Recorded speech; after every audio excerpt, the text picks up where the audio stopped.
محترم حضرات، السلام علیکم ورحمۃ اللہ وبرکاتہ۔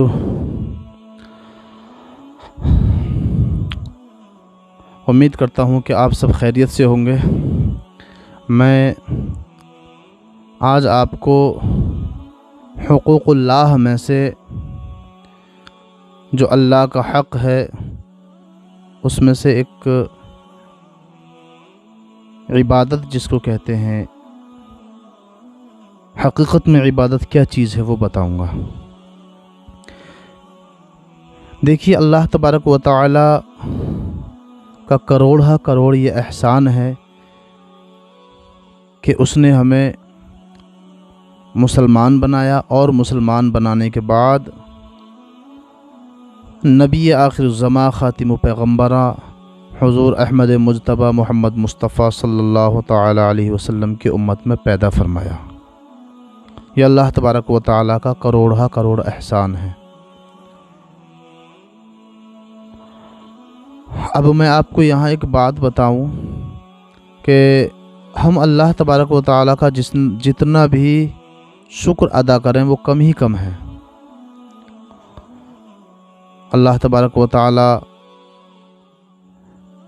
نے اس امت میں اپنے سب سے پیارے حبیب صلی اللہ تعالیٰ علیہ وسلم کو پیدا فرمایا۔ ہم اسی نبی کے امتی ہیں کہ جو ہمارے لیے راتوں رات جاگتے تھے۔ تمہارے ہی لیے تھا اے گناہ گارو سیاہ کارو، وہ شب بھر جاگنا اور صبح تک رونا محمد کا صلی اللہ تعالی علیہ وسلم۔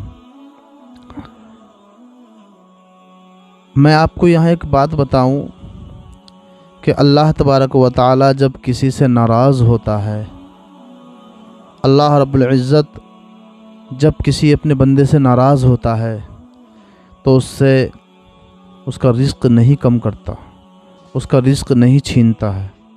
اللہ تبارک و تعالی جب کسی اپنے بندے سے ناراض ہوتا ہے تو اللہ تبارک و تعالی اس بندے کو کسی کاروبار میں یا کسی طرح کی آزمائش میں مبتلا نہیں کرتا، بلکہ سب سے پہلا جو اس کے اوپر عذاب نازل ہوتا ہے وہ یہ ہوتا ہے کہ اللہ تبارک و تعالی اس سے اس کے سجدوں کی تڑپ چھین لیتا ہے،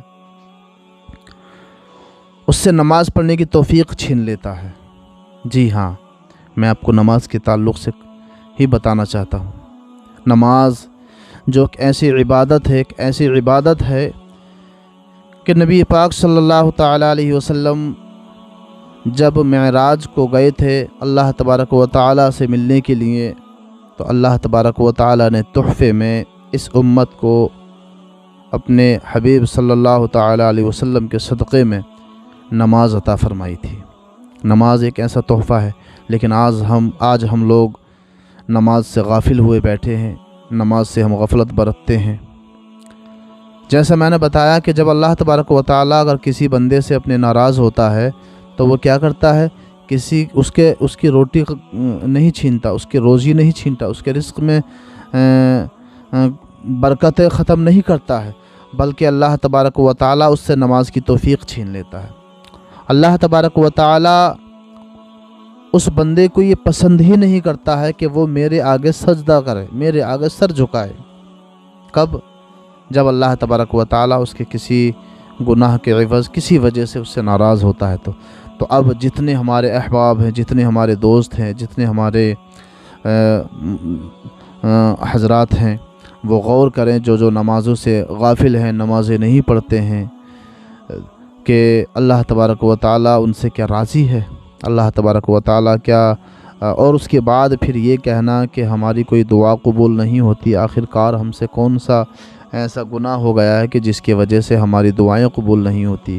محترم حضرات، آپ اپنی گریبان میں جھانک کر کے دیکھیں کہ صبح سے لے کر شام تک ہم سے کتنے گناہ ہوتے ہیں، کتنے گناہ سرزد ہوتے ہیں، لیکن اللہ تبارک و تعالیٰ کا یہ فضل ہے کہ اس کے باوجود بھی وہ ہمیں کھانے کو دیتا ہے، یا اللہ تبارک و تعالیٰ کا فضل ہے کہ اس کے باوجود بھی وہ ہمیں رزق عطا فرماتا ہے، وہ ہمیں سب کچھ تمام چیزیں مہیا کرتا ہے۔ لیکن ہم لوگ ہیں کہ کتنے ہم ناشکرے ہوتے جا رہے ہیں، کتنے ہم ناشکرے ہیں کہ اللہ تبارک و تعالیٰ کا شکر بھی ادا نہیں کرتے۔ اس نے کہا کہ نماز پڑھو، قرآن کے اندر ایک جگہ نہیں بلکہ کئی جگہ نماز کا ذکر ہے، 700 سے زائد مقام پر نماز کا ذکر ہے قرآن کے اندر۔ لیکن آج ہم نماز سے کتنی غفلت برتتے ہیں۔ اب جو لوگ نمازیں چھوڑتے ہیں، جو لوگ نمازیں نہیں پڑھتے ہیں، وہ اپنے گریبان میں جھانک کر کے دیکھیں۔ ہمارے آقا صلی اللہ تعالیٰ علیہ وسلم نے ارشاد فرمایا، قرۃ عینی بالصلاۃ، نماز میری آنکھوں کی ٹھنڈک ہے۔ نماز دین کا ستون ہے، دین کا پلر ہے۔ جو لوگ نمازیں نہیں پڑھتے ہیں، کیا وہ ہمارے آقا صلی اللہ تعالیٰ علیہ وسلم کی آنکھوں کو ٹھنڈک پہنچاتے ہیں؟ میرے آقا صلی اللہ تعالیٰ علیہ وسلم اس امت کی خاطر رات رات جاگتے تھے، پوری رات جاگتے تھے۔ میرے آقا صلی اللہ تعالیٰ علیہ وسلم جب اس دنیا کے اندر تشریف لائے تھے تو آپ نے سجدہ کیا۔ روایتوں میں آتا ہے کہ اس وقت آپ کی زبان سے یہ کلمہ جاری تھا، رب حبلی امتی، رب حبلی امتی، اے میرے رب میری امت کو میرے حوالے کر دے، میری امت کو بخش دے۔ اپنی امت کی بخشش کی دعائیں مانگ رہے ہیں۔ اور جب میرے آقا صلی اللہ تعالیٰ علیہ وسلم کا دنیا سے وصال ہوا، آپ قبر کے اندر آپ کو جب اتارا گیا تو آپ کے لبہائے مبارکہ کو جنبش ہوئی۔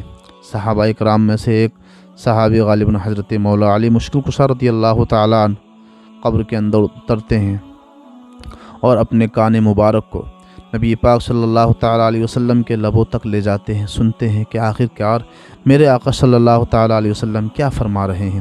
جب قبر کے اندر ہمارے آقا صلی اللہ تعالیٰ علیہ وسلم اپنے لبوں کو جنبش دے رہے تھے تو حضرت علی رضی اللہ تعالیٰ عنہ نے اپنے کانوں سے سنا کہ میرے آقا صلی اللہ تعالیٰ علیہ وسلم قبر کے اندر بھی اس امت کو یاد کر رہے ہیں اور فرما رہے ہیں، رب حبلی امتی، رب حبلی امتی، رب حبلی امتی، اے میرے رب میری امت، اے میرے رب میری امت، اے میرے رب میری امت کو میرے حوالے کرتے، میری امت کو بخش دے۔ یعنی جب پیدا ہوئے تب سجدے میں جانے کے بعد سب سے پہلے میرے آقا صلی اللہ علیہ وسلم اس امت کو یاد فرما رہے ہیں، اور جب وصال ہوا تو قبر کے اندر جانے کے بعد میرے آقا صلی اللہ تعالیٰ علیہ وسلم سب سے بعد میں جب قبر کے اندر آپ تشریف لے گئے تو لے جانے کے بعد بھی آپ صلی اللہ تعالیٰ علیہ وسلم اپنی امت کو یاد فرما رہے ہیں۔ پوری رات آپ جاگتے تھے، اللہ تبارک و تعالیٰ کی بارگاہ میں دعائیں مانگتے تھے اور عرض کرتے ہیں، مولا میری امت بہت نازک ہے، میری امت سے یہ جہنم کا عذاب، میرے مولا میری امت سے یہ جہنم کا عذاب برداشت نہیں ہوگا، میری امت کو تو بخش دے، میری امت کو تو بخش دے۔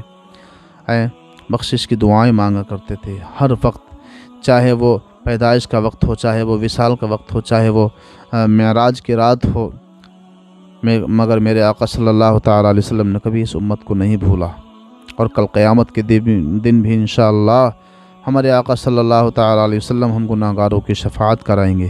لیکن حضرات، نماز جو افضل العبادت ہے، تمام عبادتوں میں افضل ہے اور یہ ہمارے اوپر فرض ہے، اس کا حساب ہمیں ہر حال میں دینا پڑے گا۔ اگر ایک وقت کی نماز بھی کسی نے جان بوجھ کر چھوڑی ہے تو سمجھو اس کا نام جہنم کے دروازے پر لکھ دیا جاتا ہے۔ اللہ اکبر، اللہ اکبر۔ آپ غور کیجئے، لہٰذا آج سے نیت کیجئے کہ ہم کبھی بھی کیسا بھی مسئلہ ہوگا، کتنی بھی پریشانی کا وقت ہوگا، لیکن ہم نماز سے منہ نہیں موڑیں گے، ہم نماز نہیں چھوڑیں گے۔ اور جن کا نمازوں میں دل نہیں لگتا ہے، جو نمازیں نہیں پڑھتے ہیں، جو نمازوں میں سے اپنے آپ کو دور لے کر جا رہے ہیں، جو مسجدوں میں نہیں جاتے یا اپنے گھروں کے اندر نمازوں کو نہیں پڑھتے، تو وہ غور کریں کہ اللہ تبارک و تعالیٰ ان سے کتنا ناراض ہو چکا ہے، کہ اللہ تبارک و تعالیٰ انہیں یہ توفیق ہی نہیں دے رہا ہے کہ وہ اللہ تبارک و تعالیٰ کے آگے سجدہ۔ تم نمازیں پڑھتے ہو، ہم نمازیں پڑھتے ہیں، ہم کسی کے اوپر احسان نہیں کرتے بلکہ ہم اپنے اوپر ہی احسان کرتے ہیں۔ ہم اگر مسجد کے اندر جاتے ہیں، کیا ہم اگر نمازیں نہیں پڑھیں گے تو اللہ تبارک و تعالیٰ کی شان میں، اس کی الوہیت میں، اس کی وحدانیت میں کچھ فرق پڑے گا؟ نہیں، ہرگز نہیں، نہ ہی اس کی الوہیت میں، نہ ہی اس کی وحدانیت میں کچھ فرق پڑنے والا ہے۔ ہم اگر نمازیں پڑھتے ہیں تو اس سے ہمارا ہی فائدہ ہے، ہمارا اپنا فائدہ ہے حضرات۔ اور اگر ہم نمازیں نہیں پڑھتے ہیں تو سمجھو کہ اللہ تبارک و تعالیٰ ہم سے کتنا ناراض ہو چکا ہے۔ اپنے گناہوں سے توبہ کرتے رہیں، استغفار پڑھتے رہیں ہمیشہ استغفار پڑھتے رہیں، سوتے اٹھتے بیٹھتے جاگتے کلمہ شریف کا ورد کرتے رہیں اور اپنے گناہوں سے توبہ کرتے رہیں، نادم ہو، پشیمان ہو اپنے گناہوں پر، گناہوں کو یاد کر کر کے روئیں، تاکہ اللہ تبارک و تعالیٰ تمہارے گناہوں کو بخش دے، اور اس کے بعد ہم جب بھی جیسے بھی ہو سکے، کسی بھی حالت میں کتنی بھی پریشانی ہو، پاک صاف ہونے کے بعد میں ہم نمازوں کی پابندی ضرور کریں۔ امید ہے کہ آپ کو نماز کا پیغام آپ تک پہنچ گیا ہوگا۔ اللہ تبارک و تعالیٰ کی بارگاہ میں دعا ہے اللہ رب العزت ہم سب کو نماز پنجگانہ ادا کرنے کی توفیق عطا فرمائے۔